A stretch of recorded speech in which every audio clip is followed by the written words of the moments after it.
গত ১৬ বছরে মন্দিরে সব হামলার ঘটনায় আওয়ামী লীগের নেতাকর্মীরা জড়িত ছিল বলে দাবি হিন্দু বৌদ্ধ খ্রিস্টান কল্যাণ ফ্রন্টের।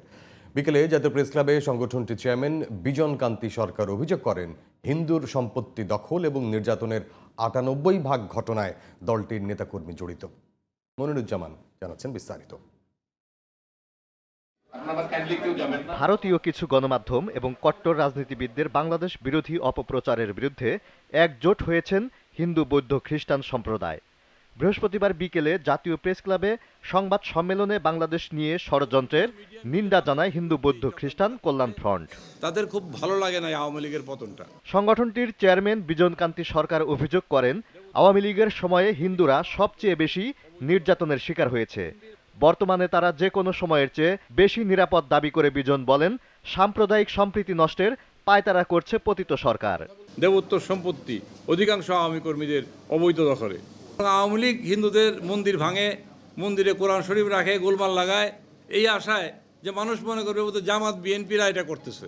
হিন্দু বৌদ্ধ খ্রিস্টান কল্যাণ ফ্রন্টের নেতা দাবি করেন, শেখ হাসিনাকে পুনর্বাসন করতে বাংলাদেশের হিন্দুদের ব্যবহার করতে চাইছে ভারত। বিজেপি তারা যখন ভারতের বৃহত্তর জনগোষ্ঠী হিন্দুদের পক্ষে এত বেশি কথা বলে, তখন কংগ্রেস অন্যান্য ইভেন কমিউনিস্ট পার্টি মনে করে আমরা তো না বললে বোধহয় আমরা ভোট পাবো না।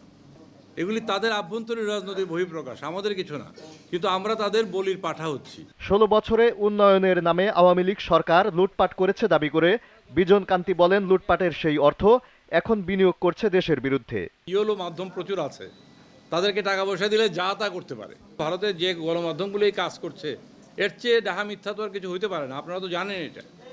কাজেই তারা করছে দে আর পেইড পিপল, অ্যাকচুয়ালি রাষ্ট্রীয় আনুকূল্য পাচ্ছে, আর আমাদের যারা এখানে পতিত পিপল তারাও এখানে গিয়ে টাকা পয়সা ঢালতেছে তাদের পিছনে।